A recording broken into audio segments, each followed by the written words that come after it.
ये पूरा दिख रहा है ना, देखो हमने लास्ट टाइम कहा था कुछ चुका था कंसंट्रेशन और कंसंट्रेशन टर्म्स, उसमें कोई तकलीफ है क्या किसी को? कंसंट्रेशन समझ में आ चुका था? कोई बताएगा कंसंट्रेशन क्या है? पॉज कर दो बेटा, साला पॉज कर दो। कोई बताएगा कंसंट्रेशन क्या है? What is concentration? मतलब टेम्परेचर डिपेंडेंट क्यों था? कोई भी चीज़ टेम्परेचर डिपेंडेंट क्यों थी? वॉल्यूम के निस्बत पे, वॉल्यूम की वजह से। हमें पता है कि वॉल्यूम किस पे डिपेंड करता है? टेम्परेचर पे। अगर टेम्परेचर ज़्यादा होगा तो वॉल्यूम कम होगा, ज़्यादा होगा?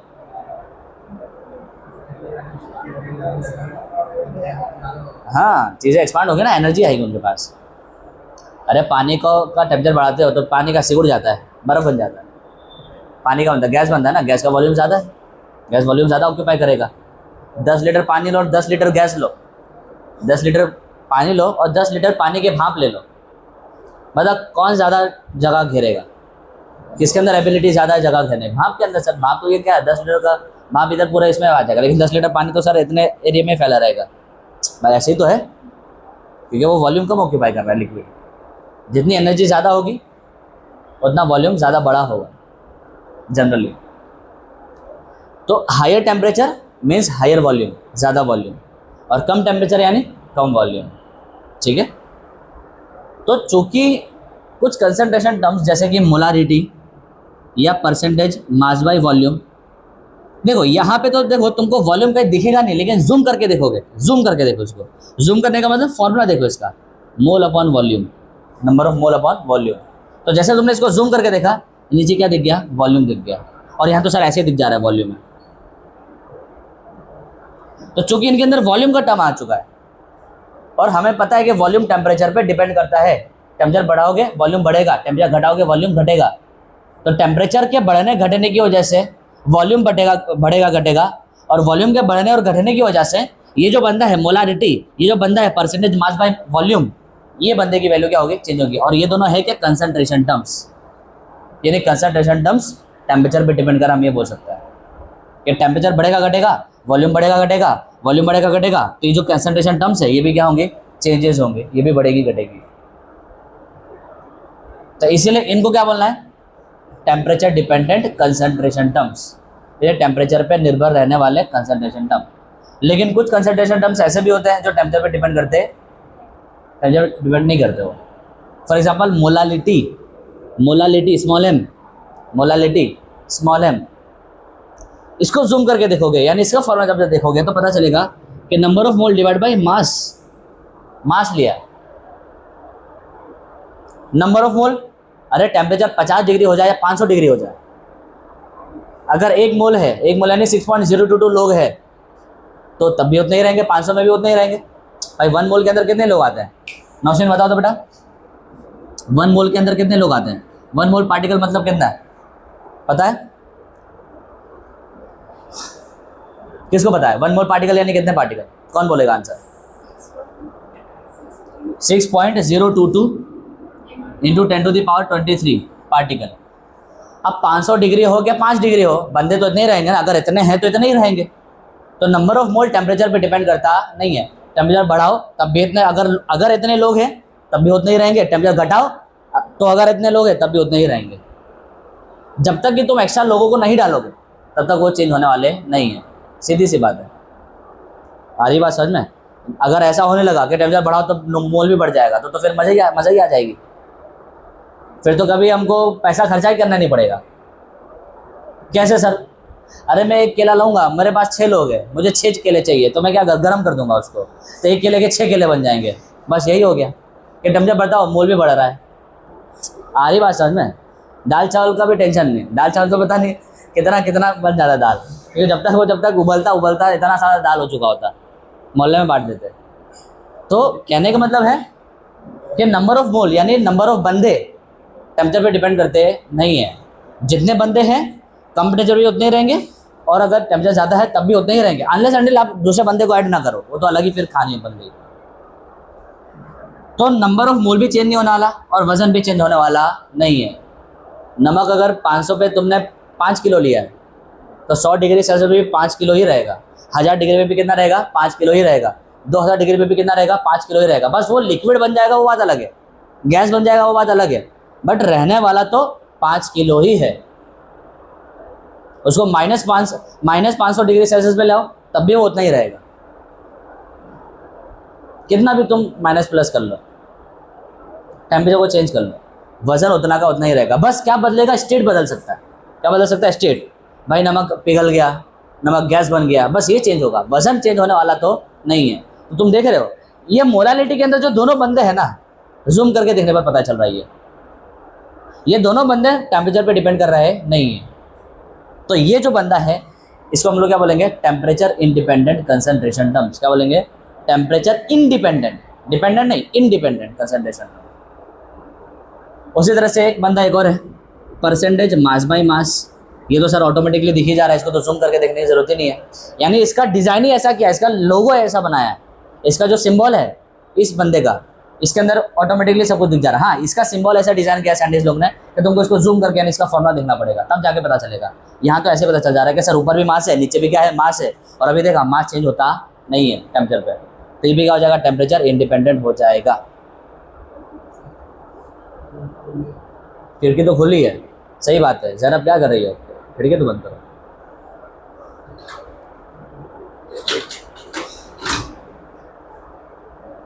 बोलो क्लियर है। आओ कुछ चीज़ें जान लेते हैं और थोड़ा डिटेल में। मोलालिटी को थोड़ा गौर से पढ़ते हैं, ठीक है। मोलालिटी पहले ले लो या परसेंटेज मास बाय मास ले लो, क्या ले लो, परसेंटेज कंसंट्रेशन ले लें।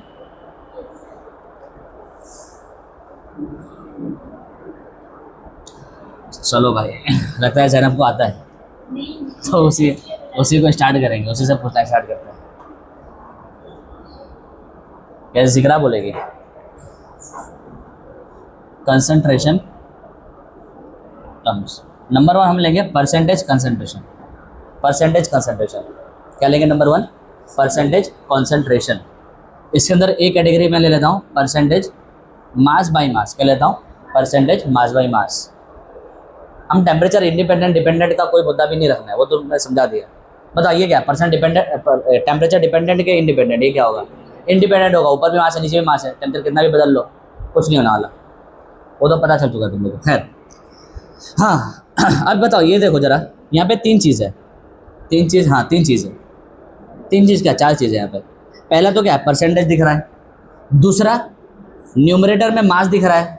तीसरा एक डिवाइड की लाइन, ये डिवाइड की लाइन है, ये स्लैश नहीं है कि आज 12 तारीख है स्लैश 5वां महीना है, वो स्लैश नहीं है, ये डिवाइड की लाइन है, ठीक है, डिवाइड की लाइन है। और जो हमें चौथी चीज़ क्या है, एक और बार मास है। यहाँ पे 4 लोग हैं, 1 2 3 4, ये 4 लोग हैं, ये सबका अपना अपना मायने है। स्टार्ट करता हूँ मैं पहले वाले एम से, जो ऊपर में एम है। ये वाला जो एम है ये हमेशा किसके लिए होगा, सॉल्यूट के लिए होगा। किसके लिए होगा, हमेशा नहीं, 99% किसके लिए होगा, सॉल्यूट के लिए होगा। कभी कभार सॉल्वेंट के लिए भी हो सकता है। यानी ऊपर वाला मास क्या होगा, मास ऑफ सॉल्यूट। क्या होगा, what is this m, mass of solute. 99.9% case में कभी कभार वो सॉल्वेंट भी हो सकता है, यानी मास ऑफ सॉल्वेंट भी हो सकता है। हाँ अब क्या है, ये नीचे वाला मास, ये क्या है, solute plus solvent, solvent that is solution. ये सॉल्यूशन का वजन है, ये किसका वजन है, सॉल्यूशन का वजन है। ना ही सॉल्यूट का वजन है ना ही सॉल्वेंट का वजन है, दोनों का प्लस का वजन है। सर दोनों का प्लस क्या होता है, सॉल्यूशन होता है, यानी सॉल्यूशन का वजन है। यानी ऊपर में क्या लिखा है, मास ऑफ सॉल्यूट, और नीचे क्या लिखा है, मास ऑफ सॉल्यूशन। और ये क्या है, डिवाइड है। ये क्या है, divide. This is what, divide, ये डिवाइड है। तो दोनों को अगर डिवाइड कर दूंगा, अच्छा सिर्फ डिवाइड करने से काम नहीं चलेगा, आगे क्या लिखा है इसका, परसेंटेज। तो परसेंटेज बताओ, ये फ्रैक्शन ही तो हुआ एक तरह से। ये क्या हुआ, what is this, is fraction. ये क्या हुआ, फ्रैक्शन ही तो हुआ भाई, ये फ्रैक्शन ही तो है। फ्रैक्शन का मतलब क्या होता है, एक ऊपर होगा एक नीचे होगा भाई। ये 2/3 क्या है, फ्रैक्शन ही तो है। फ्रैक्शन की पहचान क्या है, p/q का फॉर्म होना।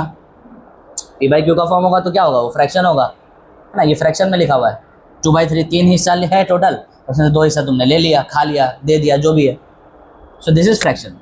तो यहाँ पे दिख रहा है ना, न्यूमरेटर डिवाइडेड बाय डिनोमिनेटर। जैसे ये फ्रैक्शन है वैसे ये भी क्या है, फ्रैक्शन है। किसी भी फ्रैक्शन के आगे परसेंटेज लिखा है, इसका मतलब क्या होगा कि फ्रैक्शन को हम लोग किसमें कन्वर्ट करते हैं, परसेंटेज में। और फ्रैक्शन को परसेंटेज में कन्वर्ट करने के लिए हम क्या करते हैं, मल्टीप्लाई बाई 100, डिवाइड बाई 100 नहीं, हम क्या करते हैं, multiply by 100।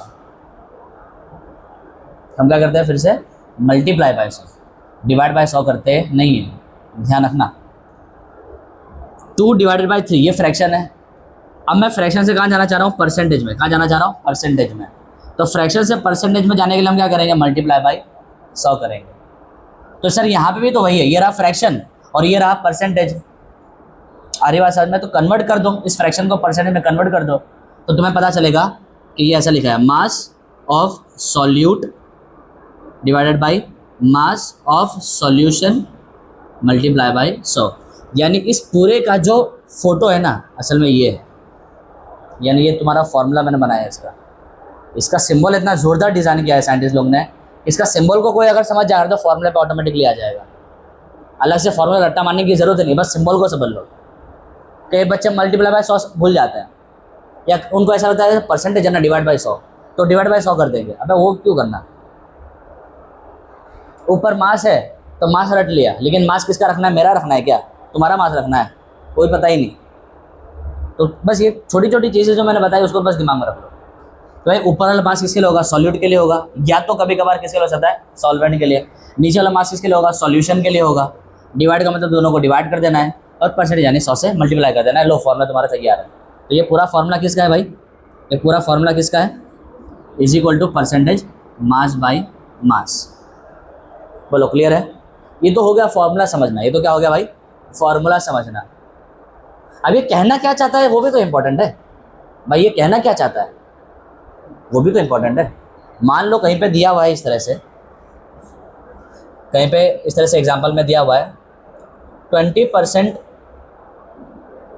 NaCl solution, 20% NaCl solution ऐसा दिया हुआ है, 20% NaCl सॉल्यूशन, NaCl एक्वा लिखा हुआ है। एक्वा का मतलब क्या होता है, पानी वाला सॉल्यूशन। वे बेसिक है, सब आना चाहिए। एक्वा का मतलब क्या होता है, पानी वाला सॉल्यूशन। तो 20% एक्वा सॉल्यूशन दिया हुआ है, सॉल्यूशन कहीं लिखा नहीं है, तो तुमको समझना है। कई लोग ऐसे सोच रहे होंगे सर सॉल्यूशन तो कहीं, आप बोल कैसे रहे हो, अबे एक्वास का मतलब भी होता है एक्वा सॉल्यूशन, पानी वाला सॉल्यूशन। कहीं लिख, तुमको हर चीज़ दिखाई नहीं देगी, तुमको समझना होगा कि 20% NaCl एक्वा सॉल्यूशन दिया है बाई मास। क्या लिख दिया, बाई मास लिख दिया। ये बाई मास का मतलब होता है मास by mass, percentage mass by मास। ये बाई मास अगर कहीं लिखा है, या मान लो कहीं लिखा है बाई वॉल्यूम, क्या लिखा होगा, बाई वॉल्यूम, तो समझ जाना वो असल में क्या लिखा होगा, परसेंटेज वॉल्यूम बाई वॉल्यूम की इंफॉर्मेशन दे रहा होगा। खैर वो तो अपने देख लेंगे बाद में। तो सर ये 20% यानी तुमको, यानी यहाँ से असल में दिया हुआ क्या है, 20% मास बाई मास दिया हुआ है असल में। तो सर ये मुझे कहना क्या चाहता है, कौन बताएगा ये क्या कहना चाहता है? ये 20% मास बाई मास, ये तुम्हें कहना क्या चाहता है, ये क्या कन्वे करना चाह रहा है तुमको, ये क्या बोलना चाह रहा है तुमको? यही सबसे इंपॉर्टेंट है कि ये तुम्हें कहना क्या चाहता है, ये तुम्हें क्या इन्फॉर्मेशन दे रहा है। वो हर बार वैल्यू देगा कि बिल्ले बेटा ये ले ले, A is equal to this, B is equal to this, फलाना इज इक्वल टू दिस। हर बार ऐसा करके नहीं देगा, वो दोनों को कंबाइन करके ये बना के दे देगा। यहाँ पे उसने 2 इन्फॉर्मेशन दी है, यहाँ पे उसने अगर सिर्फ इतना लिखा है ना, उसने यहाँ पे उसने 2 इन्फॉर्मेशन दी है। वो दोनों इन्फॉर्मेशन को वो अलग अलग दे सकता था कि information number 1 is equal to इतना, information number 2 is equal to इतना, यानी उनकी न्यूमेरिकल वैल्यू दे देता वो। लेकिन उसने दोनों को कंबाइन करके, इकट्ठा करके इसके अंदर डाल दिया। अब तुम्हें समझना है, तुम्हारा काम है ये कि तुम समझो कि सर इसके अंदर वो 2 चीज़ क्या दी हुई है। कोई बता सकता है क्या दी हुई है? मास ऑफ सॉल्यूट दिया हुआ है। क्या दिया हुआ है? मास ऑफ सॉल्यूट दिया हुआ है।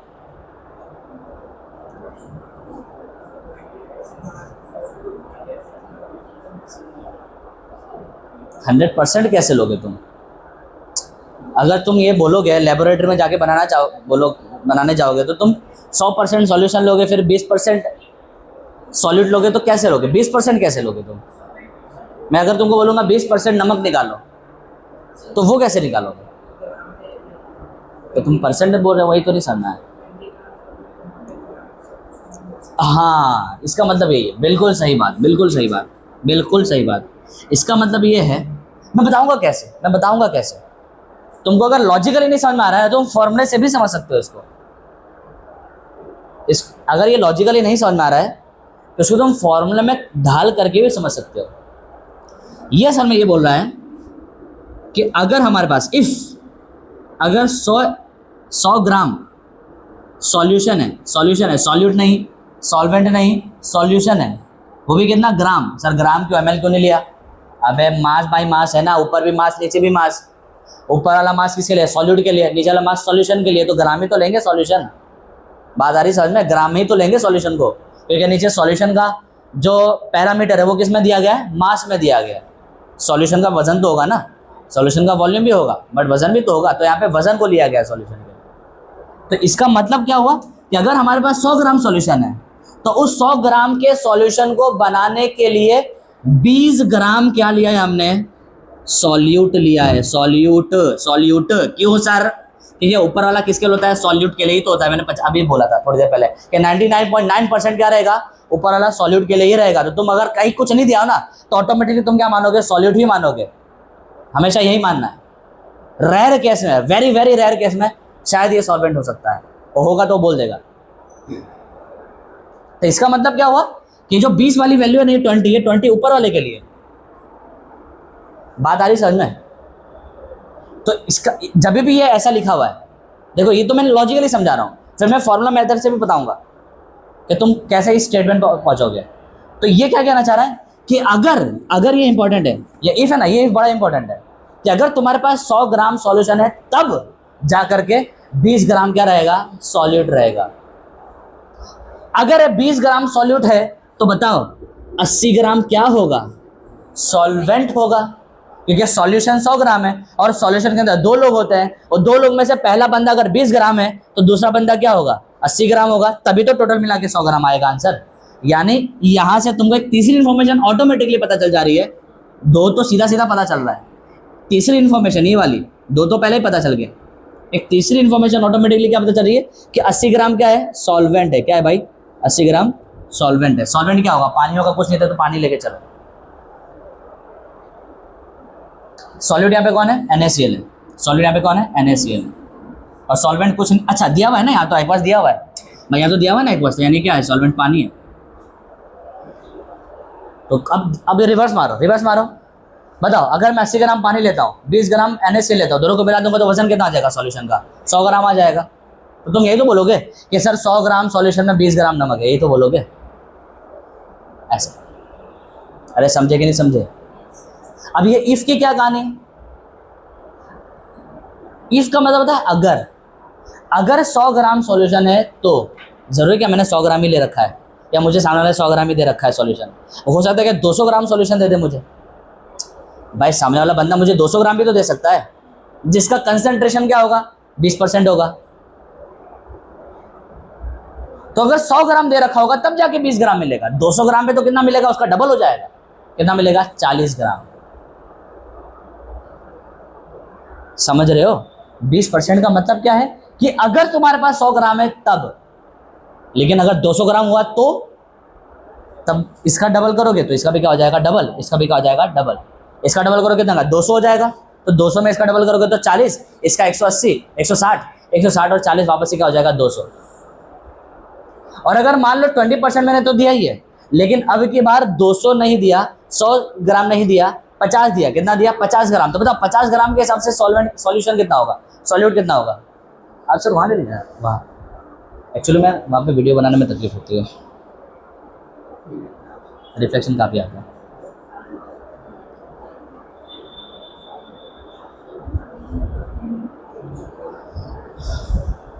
बताओ इफ का मतलब समझ आ रहा है? इफ का मतलब अगर तुमने 100 ग्राम लिया तब, लेकिन अगर किसी ने तुमको 50 ग्राम दिया हो तो, यानी इसका आधा कर दिया तो इसका भी आधा हो जाएगा, इसका भी आधा हो जाएगा। इसका आधा कितना हो? 10, इसका आधा कितना हो? 40, 40 10 50, वापस 50 आ जाएगा तुम्हारा। ये 20% का मायने समझाना चाह रहा हूँ मैं तुमको लॉजिकली।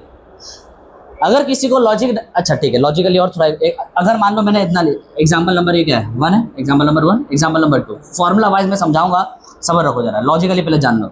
एग्जाम्पल नंबर 2 लेता हूँ। सपोज कहीं लिखा हुआ है 10% शुगर सॉल्यूशन, ठीक है, चीनी का सॉल्यूशन है। इसका मतलब क्या हुआ? इसका मतलब ये हुआ सिंपल कि अब की बार अगर मेरे पास 100 ग्राम सॉल्यूशन है, पहले भी सर 100 ग्राम ही था, अबे परसेंट है ना, इसलिए 100 में ही बात करेंगे हम।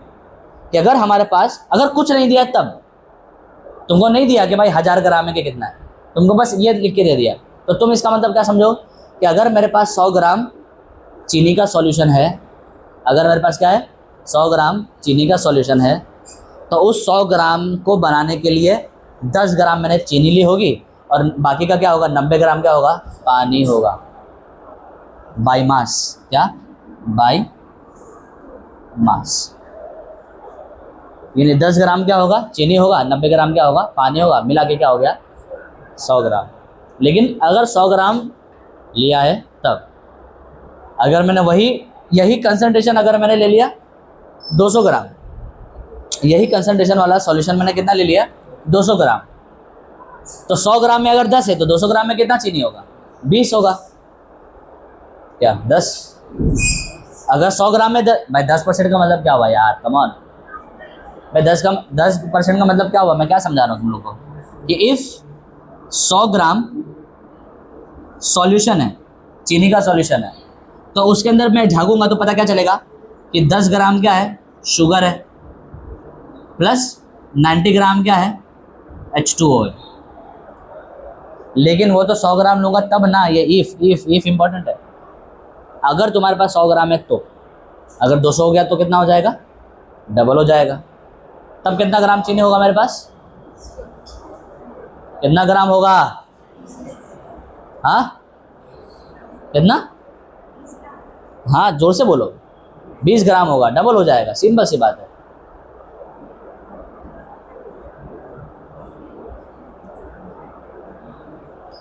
समझे, हाँ। अब सर किसी का इतना लॉजिक नहीं चल रहा है, अगर किसी का इतना लॉजिक नहीं चल रहा है तो सिंपल सी बात है, उसको मैं ऐसे भी समझा सकता हूँ। क्या लिखा हुआ है 20%, क्या लिखा हुआ है 20% मास बाई मास लिखा हुआ है। अरे कॉमन सेंस लगाओ जरा, बताओ 70% का मतलब क्या हुआ 70 डिवाइड बाई 100, भाई यही तो हुआ। अगर परसेंटेज को फ्रैक्शन में कन्वर्ट करोगे तो डिवाइड बाई 100 कर दोगे, फ्रैक्शन को परसेंटेज में करोगे तो मल्टीप्लाई बाई 100 कर दोगे। अबे भाई कंफ्यूज मत होना। 2/3 लिया था ना, क्या लिया था 2/3, 2/3 फ्रैक्शन है, ये क्या है फ्रैक्शन है। अगर यहाँ से तुम्हें परसेंटेज निकालना है तो तुम क्या करोगे, क्या निकालना है परसेंटेज है, तो क्या करोगे मल्टीप्लाई बाई 100 करोगे। उल्टा करना है, तुम्हारे पास ऑलरेडी क्या है परसेंटेज है, तुम्हारे पास ऑलरेडी क्या है परसेंटेज है, और वहाँ से तुम कहाँ जाओगे फ्रैक्शन पे जाओगे, तब तुम क्या करोगे डिवाइड बाई 100 करोगे, यहाँ मल्टीप्लाई बाई 100 करोगे, यहाँ डिवाइड बाई 100 करोगे। समझ में आ रही बात, अरे आ रही कि नहीं आ रही बात समझ में। तो तुम्हारे पास ऑलरेडी परसेंटेज दिया हुआ है ना, तो तुम्हारे पास चारा क्या है फ्रैक्शन में जाना। तो 20% को लिखो, क्या लिखोगे 20/100, और यहाँ पे क्या लिखोगे मास बाई मास। इतना समझ में आया, पक्का समझ में आया। बताओ ऊपर वाला मास किसके लिए, और ऊपर में क्या लिखा है, तो हो गया लो 20 ग्राम सॉल्यूट। अरे समझे, वही तो बोल रहा है 20 ग्राम सॉल्यूट होगा। नीचे वाला मास किसके लिए, सॉल्यूशन के लिए। नीचे में क्या है 100 है, तो सॉल्यूशन कितना होगा 100 ग्राम होगा, 100 ग्राम हो गया सॉल्यूशन, खत्म। कितना आसान है। जैसे ये देख लो, अगर कहीं लिखा है 10% मास बाई मास लिखा हुआ है, तो परसेंटेज है डिवाइड बाई क्या करेंगे 100 कर देंगे, ऊपर मास नीचे भी मास, ऊपर वाला मास सॉल्यूट के लिए यानी 10 ग्राम क्या होगा चीनी होगा, और 100 ग्राम क्या होगा चीनी का सॉल्यूशन होगा, खत्म हो गई बात। बोलो क्लियर हो गया इतना, तो कोई यहाँ से भी निकाल सकता है। ठीक है, एक सवाल लिखो, सॉल्व करोगे पक्का।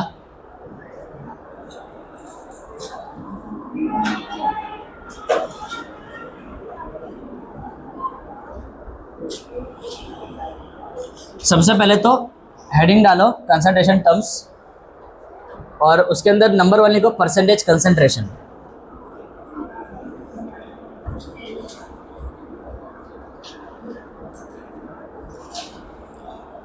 और वीडियो अपलोड करता हूँ तो बेटा उसको देख लिया करो, रिवाइज कर लिया करो। ठीक है, अभी तो वीडियो रिकॉर्ड नहीं किया है, आई मीन अपलोड नहीं किया है, लेकिन करूँगा तब इंशाल्लाह।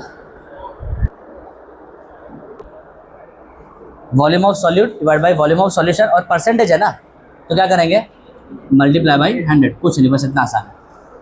इसका मीनिंग भी वही होगा, अगर कहीं लिखा हुआ है, अगर कहीं लिखा हुआ है कि भाई 10% क्या बोलेंगे, 10% वॉल्यूम बाई वॉल्यूम लिखा है या बाई वॉल्यूम लिखा हुआ है, ठीक है भाई 10% वॉल्यूम बाई वॉल्यूम लिखा हुआ है या बाई वॉल्यूम लिखा हुआ है, तो इसका मतलब क्या हुआ कि इफ़, इसका मतलब क्या हुआ कि अगर हमारे पास क्या है, अगर, इफ़ यानी अगर मैं 100, अब की बार ml, अब की बार क्या रखेंगे ml, अब की बार क्या रखेंगे ml रखेंगे, पहले क्या रखा था ग्राम, क्योंकि क्या था मास बाई मास था, सॉल्यूशन का भी तुम्हें मास लेना था। अब क्या लोगे, सॉल्यूशन का वॉल्यूम लोगे। नौशीन बात आ रही समझ में सालिया? अब की बार क्या लोगे, सॉल्यूशन का वॉल्यूम लोगे। तब हम क्या बोलेंगे, अगर हमारे पास 100 ml क्या है, सॉल्यूशन है, अगर हमारे पास क्या है 100 ml सॉल्यूशन है, तब जाके क्या मिलेगा मुझे, 10% के हिसाब से क्या मिलेगा, 10 ग्राम, 10 ग्राम भाई यहाँ पे क्या है, सॉल्यूट का भी तो वॉल्यूम ही तो लिया हुआ है, तो 10 ml मुझे क्या मिलेगा, सॉल्यूट मिलेगा, 10 ml सॉल्यूट मिलेगा। इसका मायने ये बना। लेकिन अगर 10 ml सॉरी 100 ml है तब सॉल्यूशन, सॉल्यूशन 100 ml है तब, सॉल्यूशन अगर 200 ml हो गया तो तब इसका डबल हो जाएगा, 20 ml मिल जाएगा सॉल्यूट। जैसे कि मान लो फॉर एग्जांपल तुम्हारे पास क्या है, नींबू का जूस है, नींबू का रस, लेमन जूस, तो वो तुमने 10 ml लिया, 10 ml को मिला दिया कितने, इतने पानी के अंदर मिलाया, इतने पानी के अंदर मिलाया कि नींबू का जूस का वॉल्यूम और पानी का वॉल्यूम मिला कर कितना हो रहा है, 100 ml। कितना हो रहा है, 100 ml। अरे आ रही कि नहीं आ रही बात समझ में? तो ये चीज़ है। तब जो सॉल्यूशन बनेगा वो कितना बनेगा, 10% वॉल्यूम बाई वॉल्यूम का बनेगा। बोलो डन। इस चीज़ का खास ख्याल रखेंगे। और उसी का एक बड़ा भाई भी है, सॉल्वेंट कितना रहेगा, अगर बताओ 100 ml तुम्हारे पास क्या है, सॉल्यूशन है, 100 ml क्या है, सॉल्यूशन है, उस 100 ml सॉल्यूशन के अंदर 10 ml क्या है, सॉल्यूट है। तो जनरली नॉर्मली केस में तुम क्या बोल सकते हो, 90 ml क्या रहेगा, सॉल्वेंट रहेगा। लेकिन ध्यान रखना ये थोड़ा सा एक गड़बड़ वाली चीज़ है। क्यों पता है?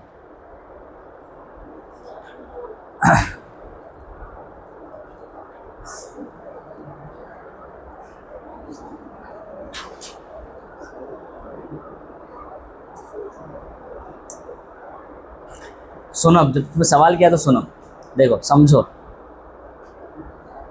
बहुत केस में ये सही रहेगा, लेकिन इस पर भरोसा मन नहीं कर सकते हैं।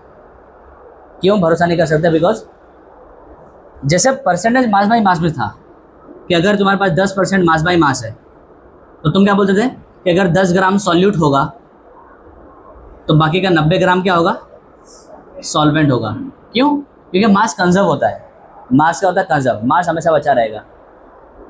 तो जितना पहले वजन था दोनों को मिलाने पर भी क्या रहेगा, अभी भी उतना ही वजन रहेगा। पहले दोनों को इंडिविजुअल वजन कितना था, 100, दोनों को मिला दोगे तो भी क्या रहेगा, 100 ही रहेगा। वॉल्यूम के बारे में कंजर्वेशन ऑफ, तुमने क्या कभी सुना है, law of conservation of volume? तुमने हमेशा क्या सुना होगा, law of conservation of mass, कि mass can neither be created nor it can be destroyed. Mass को तुम डिस्ट्रॉय नहीं कर सकते ना, बना सकते हो। वॉल्यूम के बारे में ऐसा नहीं है। कैसे? जब तुमने नमक डाला जो कि सॉलिड है, या नींबू का जूस डाला जो कि लिक्विड है, तो जब उसको तुमने घोला ना, तो घुलने से पहले और घुलने के बाद वजन तो उतना रहा, वॉल्यूम उतना रहा नहीं। क्यों? क्योंकि देखो सुनो, बात समझो। नींबू का रस हो, चाहे क्या बोलते हैं सॉलिड नमक हो या चीनी हो, वो जब घुलते हैं ना तो उनको कोई एडिशनल स्पेस की ज़रूरत होती नहीं है। वो उतने ही पानी के स्पेस में ही अरेंज हो जाते हैं। उनको अलग से 10 ml अगर तुमने लिए तो अलग से 10 ml वॉल्यूम की कोई ज़रूरत पड़ने वाली नहीं है। तुम बात समझ में, मैं फ़ोटो के साथ समझाता हूँ, ज़रा देखो। तुमने 2 कंटेनर लिया, क्या लिया, 2 कंटेनर लिया। एक में क्या है, 10 ml लेमन का जूस है या कोई भी रस है, ठीक है। मुझे लग रहा है कोई अभी क्लास में मार खाने वाला है ज़बरदस्त। और तुमने यहाँ पे क्या लिया, 100 ml या 90 ले लो, चलो तुमको लग रहा है ना 100 को बनाने के लिए ये 90 और ये 10 होगा, तुमको लग रहा है, तो चलो 90 ले लो। देखो गड़बड़ क्या होगी, 90 ml तुमने क्या ले लिया, पानी ले लिया, ठीक है। यहाँ पे कोई जूस ले लिया, ठीक है, जूस। तो तुम सोचोगे सर दोनों को मिला देंगे तो 90 और 10 और 90 कितना बन जाएगा, 100 बन जाएगा। लेकिन समझना ध्यान से, जब इन दोनों को मिलाओगे ना तो तुम सोचोगे फ़ोटो ऐसी बनेगी। तुम सोचोगे कि फ़ोटो कुछ सर ऐसी बनेगी कि ये रहा वो 90 और ये रहा 10, तुम सोचोगे फोटो ऐसे बनेगी कि जब ये घुल जाएगा तो पहले जो 90 का जो माप था ना, उसमें प्लस होकर के 10 यहाँ पे कितना बन जाएगा, 100 ml बन जाएगा। लेकिन ऐसा होने वाला नहीं है। क्यों? क्योंकि ये जो लेमन का जूस है ना, वो क्या हो जाएगा, घुल जाएगा। ये लेमन के जूस को कोई एक्स्ट्रा इस स्पेस की ज़रूरत होने वाली नहीं है। हो सकता है कि थोड़ी बहुत हो, लेकिन पूरा पूरा होने वाला नहीं, क्योंकि काफ़ी लेमन जूस है ना, दो पानी के मॉलिक्यूल के बीच में स्पेस होती है, दो H2O के बीच के मॉलिक्यूल के अंदर क्या होती है, स्पेस होती है। उस स्पेस में लेमन के जूस के पार्टिकल या नमक के पार्टिकल क्या हो जाते हैं, घुस जाते हैं। उनको अलग से स्पेस की ज़रूरत होती नहीं है। तुमने जो पानी का फोटो देखा होगा, यही तो समझने वाली बात है, यही तो एडवांस लेवल की बात है। तुमने पानी की फ़ोटो इस तरह से बनाई होगी, याद है? ये पानी की फ़ोटो है, ये H2O जो मॉलिक्यूल है, दो H2O मॉलिक्यूल के बीच में क्या स्पेस है, यहाँ पे कुछ चीज़ फिट हो सकती है। तो अगर तुमने पानी के अंदर कोई चीज़ डाली है बेटा, तो वो चीज़ क्या ट्राई करेगी, उसी स्पेस में फिट हो जाने की, क्योंकि वहाँ जगह है अभी। इसको तुम ऐसा समझो कि तुम जो अभी बैठे हो ना, अब मैंने बाहर से लोगों को बुलाया, स्टूडेंट अभी आए, क्या ये जो स्टूडेंट अभी जो आए कॉमर्स वाले, क्या इनको अलग से मैंने बेंच अरेंज करके दिया? नहीं। क्यों सर ऐसा आपने किया, अरेंज क्यों नहीं किया अलग से आपने? बिकॉज जो पहले से ही जगह मौजूद है, अलग से कोई जगह की यहाँ पे ज़रूरत नहीं है, अलग से कोई जगह की ज़रूरत नहीं है। सेम कहानी घुलने के साथ भी होती है। जब कोई चीज़ घुल जाती है ना, तो क्या होता है कि उसके छोटे छोटे पार्टिकल कहाँ अरेंज हो जाते हैं, पहले ही दो मॉलिक्यूल के बीच में इतनी स्पेस होती है कि वो छोटा सा बंदा, अभी मक्खी आ गई, मान लो मक्खी आ गई, ये दो पानी के मॉलिक्यूल है, दोनों पानी के मॉलिक्यूल को मैंने इंसान बना दिया और नमक को मैंने क्या बना दी, मक्खी बना दी। तो क्या मक्खी के लिए कोई अलग जगह चाहिए, अलग अलग बेंच ला के दूंगा उसको मैं? नहीं ना। वो इन दोनों के बीच में जो यहाँ पे स्पेस छोटी सी, वही एडजस्ट हो जाएगी। अब ऐसे ही तो होगा। चलो मक्खी हटा दो, एक छोटा सा बॉल है, गेंद है, तो क्या उसके लिए कोई अलग से स्पेस करना पड़ेगा, हट जा चलो बॉल आएगा बीच में, अबे वो उधर ही आ जाएगा, उनके बीच में ही आ जाएगा। कोई अलग से स्पेस बनाने की जरूरत नहीं, क्योंकि वो बॉल है ही इतना छोटा इनके कंपैरिजन में। तो उसी तरह से पानी के कंपैरिजन में नमक का मॉलिक्यूल Na+ और Cl- इतने छोटे हैं कि वो पानी के मॉलिक्यूल के बीच में क्या हो जाते हैं, अरेंज हो जाते हैं, उनको अलग से जगह की जरूरत होती नहीं है। तो हम ऐसा सोचेंगे कि सर हमने तो इतना नमक लिया था या जूस लिया था, तो वहाँ जाने बाद भी वो उतना घेर लेगा, ऐसा नहीं है। हाँ, अगर नहीं घुलेगा ना तब घेरेगा, घुल जाएगा तो घेरने वाला नहीं है। जैसे मान लो अगर इतना पत्थर डाल दो तो सही में पानी एक लेवल इतना ऊपर हो जाएगा, जितना इसका लेवल है उतना लेवल का आ जाएगा, वो ऊपर जाएगा। क्यों? क्योंकि पत्थर घुलता नहीं है, पत्थर को तो अपनी जगह चाहिए स्पेशल। पत्थर टूट करके छोटे छोटे हिस्से में होकर के पहले से मौजूद जगह में बैठ सकता नहीं, वो अपनी पूरी अलग जगह बनाएगा, पत्थर अगर आ गया तो, सीमेंट अगर आ गया तो। लेकिन जो घुलने वाले लोग हैं, घुलने डिसॉल्व होने वाले लोग हैं, वो टूट करके छोटे छोटे हो जाते हैं पानी के कांटेक्ट में आने के बाद। पानी उनको तोड़ देता है और वो इतने छोटे हो जाते हैं कि पानी के अंदर जो ऑलरेडी स्पेस है ना, उसी के अंदर फिट हो जाते हैं, उनको अलग से कोई स्पेस की जरूरत नहीं है। तो अगर हम सोचेंगे, जब पूछ करके आओ, तो अगर हम सोचेंगे कि सर ये 90 ml पानी लिया है और 10 ml मैंने क्या ले लिया है, लेमन जूस ले लिया या कोई भी लिक्विड ले लिया, तेल मत ले लेना, तेल कहाँ घुलता है, अबे बावड़ो तेल कहाँ घुलता है, तेल कहाँ घुलता है, तो वो सारा ध्यान रखना। मैं क्या बोल रहा हूँ, घुलने वाली चीज़, पत्थर नहीं घुलता था, इसलिए पत्थर का तेल नहीं घुलता है, इसलिए उसका एग्जाम्पल ले रहा हूँ। नहीं घुलने वाली चीज़ की बात करना है अपने को। तो अगर कोई घुलने वाली चीज़ है, तुम सोचोगे कि सर अगर घुलने वाली, अगर एक इतनी पट्टी पहले उसके एक डब्बे में थी अलग से, तो इसमें आने के बाद भी इतना ऊपर कर देगा, तो ऐसा नहीं है। वो घुल करके ऑलरेडी जो बच्चे यहाँ पे स्पेस उसी के बीच में क्या हो जाएगा, एडजस्ट हो जाएगा। ये जो यानी जो तो हम सोच रहे थे कि 10 ml जब मैं इसमें डालूंगा और 90 का वो 100 कर देगा, वो 90 में ही एडजस्ट हो जाएगा, 90 ml में ही एडजस्ट हो जाएगा। वो अलग से 10 ml लेने वाला नहीं है। हाँ, जो नहीं घुल पाएगा, मान लो ये तेल ले लिया, अगर मैं जूस के बदले क्या ले लूँ, ऑयल ले लूँ, क्या ले लूँ भाई, ऑयल ले लो, तो ऑयल कहाँ घुलने वाला है, ऑयल थोड़ी ना इधर आना चाहेगा बीच में, वो तो अपनी अलग ही स्पेस बनाएगा। तो अगर तुमने ये 10 ml लिया है, इतनी पट्टी ली है, तो उतनी पट्टी सही में ऊपर आ जाएगी। अबे तुम समझ पा रहे हो कि नहीं समझ पा रहे हो? तो ऐसा है। तो जो घुलने वाले जो लोग होते हैं ना, उनके केस में तुम ये नहीं कह सकते कि 100 ml सॉल्यूशन है और उसके अंदर अगर 10 ml सॉल्यूट है तो बाकी का 90 ml क्या होगा, सॉल्वेंट होगा, ये कह सकते नहीं हो। इसलिए मैंने जानबूझ के ऐसा लफ्ज़ बोला था, शायद तुमने गौर भी किया होगा। मैंने ये बोला था कि एक काम करो, 10 ml सॉलिड लो और फिर उसमें इतना पानी डालो कि टोटल कितना हो जाए, 100 ml हो जाए।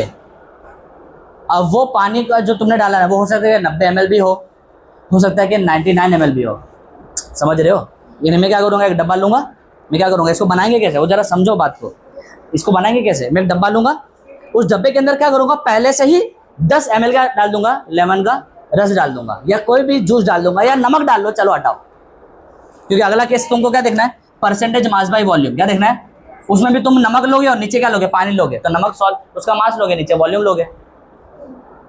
तो चाहे तुम लिक्विड डालो, चाहे तुम क्या डालो, सॉल्ट डालो, अगर तुम वॉल्यूम कैलकुलेट कर रहे हो ना, तो तुम क्या करोगे, क्या करोगे कि अगर तुमने 90 ग्राम या 90 ml नीचे ली है चीज़, सॉल्यूट ली है, तुम ये मत करना कि 90 नहीं सॉरी 10, अगर तुमने 10 ग्राम क्या लिया, नमक लिया, या 10 ml लेमन जूस लिया है, 10 ग्राम नमक लिया है या 10 ml लेमन का जूस लिया हुआ है या ऑरेंज जूस लिया हुआ है, जो भी है, तुम ये मत करना कि सर 10 तो डाल दिया है ना, अब 90 डाल देता हूँ, तो 10 और 90 100 हो जाएगा, ऐसा नहीं है। बात आ रही समझ में? तुम क्या करोगे, तुम नमक लोगे, डालोगे, या तो जूस डालोगे अंदर, तो उसमें थोड़ा सा पानी डालोगे, लगभग थोड़ा सा इतना हिसाब से, उसको अच्छे से पहले घोल दोगे, उसको क्या करोगे, अच्छे से घोल दोगे, फिर उसमें पानी डालोगे। मान लो कि ये वाला जो राइस है, ब्लू कलर की जो पट्टी है, आखिरी ब्लू लाइन जो है, वो 100 ml की लाइन है, तो पानी डालते रहोगे। एक बार जब यहाँ तक आ जाएगा तो क्या करोगे, रोक दोगे। अब ये जो बना है इसको मैं बोलूँगा 10% वॉल्यूम बाय वॉल्यूम, या तो 10% mass by volume. Mass by volume, अगर नमक डाला होगा तो मास बाय वॉल्यूम।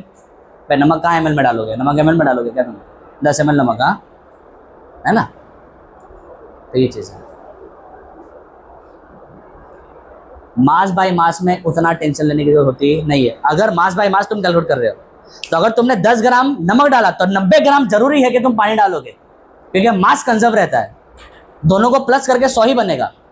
वॉल्यूम के बारे में ऐसा कुछ नहीं है, दोनों को प्लस करके 100 बन जाए ऐसा कोई ज़रूरी नहीं है, क्योंकि वो जो 10 वाला बनना है ना, वो 90 में एडजस्ट हो जाएगा, टोटल 100 नहीं बनाएगा। समझ रहे हो ना, ये चीज़ है। जैसे अगर मैं 3-4 बॉल यहाँ पे ला के रख दूँ, फुटबॉल या जो भी है, वो तुम्हारे बीच में ही एडजस्ट हो जाएगा, उसके लिए कोई अलग से बेंच अरेंज करने की जरूरत नहीं है। लेकिन इतना बड़े अलमारी का तुम्हारे बीच में डाल दूंगा मैं, है ना, उसके लिए तो फिर अलग से स्पेस चाहिए, तब तो मुझे वॉल्यूम बढ़ाना पड़ेगा।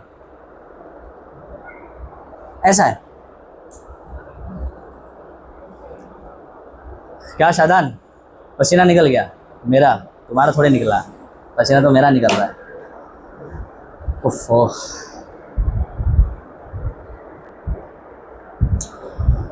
तो कंक्लूजन मैं यहाँ पे लिख रहा हूँ, कंक्लूजन, ठीक है।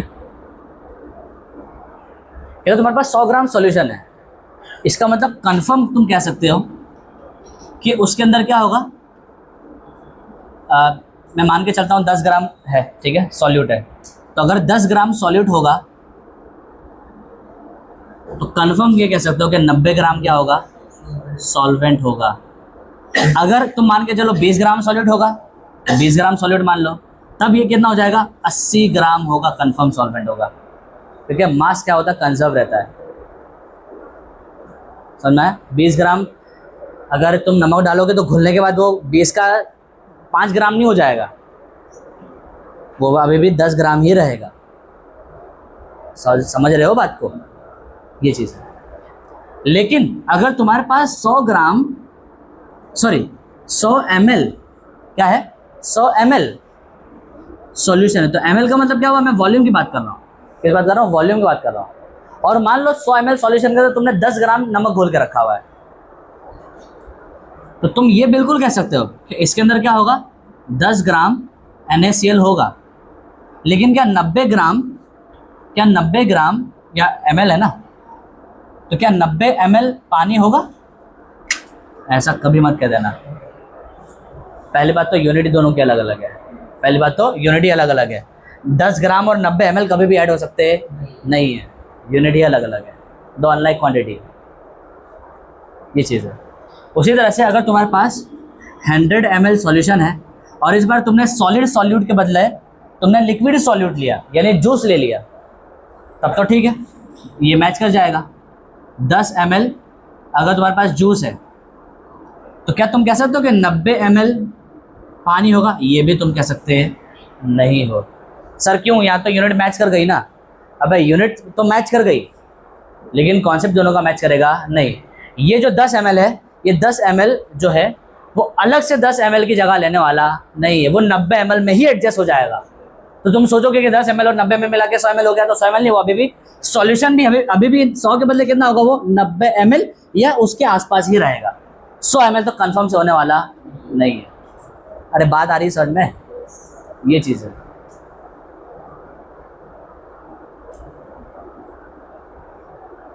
तो छोटे मोटे जो क्वेश्चंस होते हैं ना, उसमें तुम बोल सकते हो कि भाई 50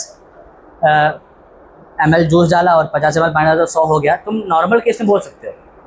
लेकिन इन डेप्थ अगर बोलोगे तो तुमको पता होना चाहिए कि भाई जूस घुलने वाले वो डिवाइड हो जाएगा अंदर जाकर के, उतने स्पेस में एडजस्ट हो जाएगा। बात आ रही समझ में? हाँ, अब एक बात और सुनो, समझो जरा। ये जो भी एग्जांपल मैंने लिया ना, वो जरा देखो। अगर मैं 50 ml जूस लूँ और 50 ml पानी लूँ, तो टोटल वॉल्यूम कितना होगा? 50 के तब 100 हो जाएगा।